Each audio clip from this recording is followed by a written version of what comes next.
मैं अंकुश गुप्ता बेटा आपका हार्दिक स्वागत करता हूं। तो बेटा अभी हमारा जो चैप्टर चल रहा है इशू ऑफ शेयर का, उसके बारे में हम थोड़ा डिस्कस करेंगे। थोड़ा थ्योरेटिकल पोर्शन मैंने आपको बता भी दिया था उसके बारे में। तो अभी मैंने आपको ये भी बताया था 4 इंस्टॉलमेंट में किस तरीके से रिकवर किया जाएगा पैसा, कंपनी किस तरीके से पैसों को रिकवर करती है। ठीक है, तो कहने का मतलब क्या था इसमें बेटा, ये 8 नंबर का तो इसका एक क्वेश्चन आएगा ही आएगा आपका। ठीक है, 100% आएगा 8 मार्क्स का। तो और 4 मार्क्स में एक क्वेश्चन आएगा, तो टोटल मिला के 12 मार्क्स का, 12 से 13 मार्क्स का इसमें से आपका क्वेश्चन बनता है। ठीक है, ये बात समझ में आ गई। तो इस चैप्टर, ये थोड़ा बड़ा चैप्टर है, थोड़ा लेंथी चैप्टर है, तो इस चैप्टर को जितना हो सके बेटा ध्यान से समझना। मैं अब इसकी एंट्रीज कराने जा रहा हूं, तो एंट्रीज पर फोकस करना, एंट्रीज किस तरीके से होगी। तो सबसे पहले मैं आपको जर्नल एंट्री कराने जा रहा हूं। इस चैप्टर में बेटा एंट्रीज ही है और एंट्रीज की कैलकुलेशन है। ठीक है, तो अभी मैं आपको बता देता हूं। सबसे पहले मैंने आपको बताया था इंस्टॉलमेंट की थी, 4 इंस्टॉलमेंट में पैसा रिकवर करती है कंपनी। तो सबसे पहले क्या थी, at the time of application. At the time of application ये मैंने आपको बताया था। सबसे पहले बेटा किसकी एंट्री होगी, application money received. Application money received, जब कंपनी को, देखो मैं हूं एक, मान लो मैं शेयर होल्डर हूं, मैं कंपनी के शेयर खरीदना चाह रहा हूं, तो मैं पहले एप्लीकेशन फॉर्म भरूंगा और एप्लीकेशन के साथ साथ कुछ पैसा दूंगा कंपनी को। कंपनी को एप्लीकेशन के साथ साथ कुछ मनी रिसीव होगी, तो उसकी एंट्री क्या होगी, पहली entry bank account debit to share application account.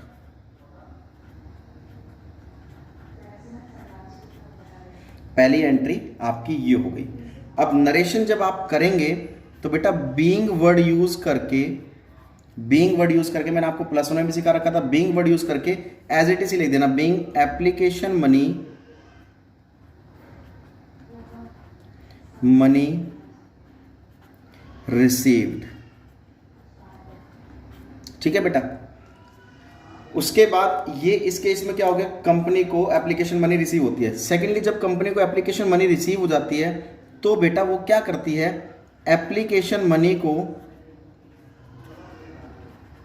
Money transfer to capital account, या फिर हम इसको ड्यू की एंट्री भी बोलते हैं, एप्लीकेशन मनी ड्यू की एंट्री। ठीक है, सबसे पहले रिसीव की होगी, देन फिर ड्यू की भी हो सकती, ड्यू की होगी, या फिर हम ये कह सकते हैं एप्लीकेशन मनी जो रिसीव हुई है कंपनी को, वो ट्रांसफर कर रहे हैं हम कहाँ पर, कैपिटल अकाउंट में। क्या एंट्री कर देंगे, share application account debit to share capital account. यानी कि हमने जो एप्लीकेशन, जो मनी रिसीव हुई है वो हमने कहाँ ट्रांसफर कर दी, कैपिटल अकाउंट में। आपकी नरेशन क्या बनेगी बेटा, वही नरेशन बन जाएगी, बीइंग जो आपकी ट्रांजैक्शन है, application money transfer to capital account. ये 2 एंट्री हो गई अब आपकी। चलिए तीसरी एंट्री पर देखिए, आप ये 2 एंट्री को अच्छे से समझ लीजिए, रिसीव की और ड्यू की। रिसीव और ड्यू की समझ में आती, आपको करना क्या, देखो हमारे पास 4 इंस्टॉलमेंट थी, एप्लीकेशन की, अलॉटमेंट की, फर्स्ट कॉल की और फाइनल या फिर सेकंड कॉल या फाइनल कॉल की। मैंने 4 इंस्टॉलमेंट बताई थी। तो पहले इंस्टॉलमेंट, हर एक इंस्टॉलमेंट की 2-2 एंट्री है बेटा। एप्लीकेशन की 2 एंट्री हो गई, रिसीव की और ड्यू की। ये बात समझ में आ गई आपको। अब तीसरी एंट्री यानी कि एप्लीकेशन का हमारा काम खत्म हो गया, कंपनी को एप्लीकेशन के पैसे रिसीव हो गए हैं। अब बात करते हैं अलॉटमेंट की। तो अलॉटमेंट की सबसे पहले बेटा ड्यू की होती है। बस देखो एप्लीकेशन की पहले, एप्लीकेशन की एंट्री ऐसी एक ये एंट्री ऐसी होती है जो पहले तो रिसीव की होती है फिर ड्यू की होती है। बाकी अलॉटमेंट, फर्स्ट कॉल और फाइनल कॉल में पहले ड्यू की होगी फिर रिसीव की। इसमें भी पहले ड्यू की होगी फिर रिसीव की, इसमें पहले ड्यू की होगी फिर रिसीव की होगी। यानी कि एक एप्लीकेशन की एंट्री ऐसी होती है जो पहले रिसीव की होती है देन ड्यू की, पहले रिसीव की फिर ड्यू की। बाकी allotment first and final call में पहले ड्यू की होगी बेटा, फिर रिसीव की होगी। ड्यू की एंट्री आपको बताए रखी, ये वाली ड्यू की एंट्री है। बस अलॉटमेंट में नाम चेंज हो जाएगा, एप्लीकेशन की जगह नाम किसका आ जाएगा, अलॉटमेंट का। चलिए यहां पर लिखेंगे अलॉटमेंट मनी ड्यू, क्योंकि मैंने पहले बताया कि अलॉटमेंट की फर्स्ट कॉल फाइनल कॉल की सबसे पहले एंट्री किसकी होगी, ड्यू की होगी। ठीक है, तो ड्यू की एंट्री क्या होगी, ड्यू वाली एंट्री ये है, यहां पर एप्लीकेशन की ड्यू की एंट्री है। अब हमें अलॉटमेंट की ड्यू की एंट्री करनी है तो इसका जस्ट ये किए रख देंगे, बस एप्लीकेशन की जगह नाम किसका आ जाएगा बेटा, किसका आ जाएगा, अलॉटमेंट का। Share allotment account debit to share capital account. ठीक है, ये बात समझ में आ गई। तो वही नरेशन क्या कर दोगे, बीइंग वर्ड यूज करके अलॉटमेंट मनी ड्यू। ये बात समझ में आ गई आपको। चलिए अभी मैं आपको एक चीज और बताना चाहता हूं बेटा, जो मैंने आपको बताया था कि एट पर, एट डिस्काउंट और एट प्रीमियम, तीन चीज बताई थी मैंने आपको।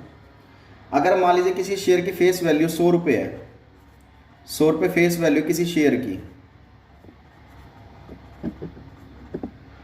100 रुपये किसी शेयर की फेस वैल्यू, अगर हम उसको 100 में इशू करते हैं तो वो एट पार की हो गई। डिस्काउंट यानी कि 90 में कर दिया, मान लो कम में कर दिया तो वो डिस्काउंट हो गया, ज़्यादा में कर दिया तो वो प्रीमियम हो गया, यानी कि प्रॉफिट हो गया। फेस वैल्यू से कंपैरिजन करेंगे। अब मान लीजिए 100 का शेयर अगर 100 में जा रहा है दैट मीन्स एट पार। 100 का शेयर अगर कम में इशू कर रही है कंपनी तो डिस्काउंट, अगर 100 का शेयर ज़्यादा में इशू कर रही है कंपनी तो बेटा ये एट प्रीमियम होता है, कंपनी के लिए प्रॉफिट होता है। चाहे एट पर हो, चाहे एट डिस्काउंट हो, चाहे एट प्रीमियम हो, बेटा अलॉटमेंट मनी की ड्यू की एंट्री में होगा इफेक्ट। डिस्काउंट, प्रीमियम और एट पर का इफेक्ट कौन सी एंट्री में होगा, अलॉटमेंट मनी की ड्यू की एंट्री में होगा, चाहे वो डिस्काउंट हो चाहे फिर वो प्रीमियम हो। अब ये अलॉटमेंट मनी की, ये किसका केस हो गया, अगर 100 का शेयर अगर 100 में जा रहा है, 100 का शेयर अगर 100 में जा रहा है तो एट पर हो गया, तो ये कौन सा केस हो गया, एट पर। ये एंट्री एट पर की हो गई। यहां पर कोई डिस्काउंट का नाम नहीं है, कोई प्रीमियम का नाम नहीं है, यानी कि 100 का शेयर 100 में ही जा रहा है, तो हमें पता लग गया ये एट किसका आ गया, पर का। अब बात करते हैं बेटा, मान लीजिए उसको अगर मान लीजिए एट डिस्काउंट पे इशू कर रहे हैं, मान लीजिए एट डिस्काउंट पे इशू कर रहे हैं हम उसको फॉर एग्जांपल, ठीक है। तो एंट्री देखो यही रहेगी हमारी, शेयर, यहां क्या है, share allotment account debit to share capital account, यहां लिख देंगे share allotment account debit to share capital account. ठीक है, अभी इतनी एंट्री में तो सेम एंट्री तो एट पार का केस हो गया, लेकिन हमें करना किसका है बेटा, एट डिस्काउंट का। डिस्काउंट कंपनी मान लीजिए डिस्काउंट पे इशू कर रही है शेयर्स को, तो कंपनी के लिए लॉस हो गया, लॉस हो गया तो डिस्काउंट का बैलेंस क्या हो जाएगा, डेबिट हो जाएगा। यहां लिख देंगे share discount account debit. Discount तो कंपनी के लिए लॉस हो गया, तो ये इसको डिस्काउंट को हम डेबिट कर देंगे। तो डिस्काउंट का केस ये था। अब एट प्रीमियम पर अगर हम करते हैं, अगर कंपनी ज़्यादा में शेयर को इशू कर रही है तो पहले तो यही एंट्री कर दो, शेयर, यही same entry, share allotment account debit to share capital account, share allotment account debit to share capital account. अब प्रीमियम पे है, प्रीमियम तो यानी कंपनी ने ज़्यादा में इशू किया है, प्रॉफिट पे इशू किया, तो प्रीमियम कंपनी के लिए प्रॉफिट हो गया, तो प्रीमियम का बैलेंस क्या हो जाएगा, क्रेडिट टू सिक्योरिटी। प्रीमियम का पूरा वर्ड नाम आता है to security premium account. Narration वही कर देना, allotment money due at discount being allotment money due at premium.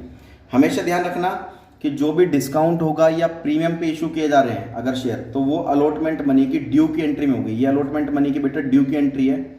Due की एंट्री या तो एट पर है तो ये एंट्री, एट डिस्काउंट है तो ये एंट्री, एट प्रीमियम है तो ये एंट्री। ये बात समझ में आ गई। तो ये अलॉटमेंट मनी की ड्यू की एंट्री हो गई। अब अलॉटमेंट मनी रिसीव की फोर्थ एंट्री आती है बेटा, allotment money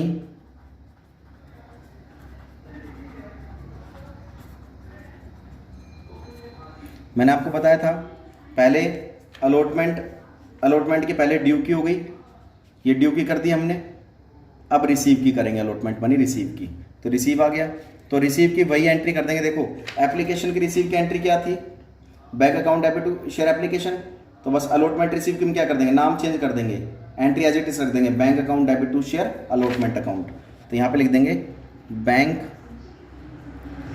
account debit to share allotment account. ये बात समझ में आ गई। Being application money being allotment money receive narration इसकी ये कर देना आप। तो बेटा ये फेयर नोटबुक में आपको चाहे तो स्क्रीनशॉट ले सकते हैं आप इसका। फेयर नोटबुक में इसको नोट डाउन करना है, अच्छे से पढ़ना है, अच्छे से एंट्री समझनी है, लर्न करनी है। तब तक के लिए बेटा जय हिंद जय भारत।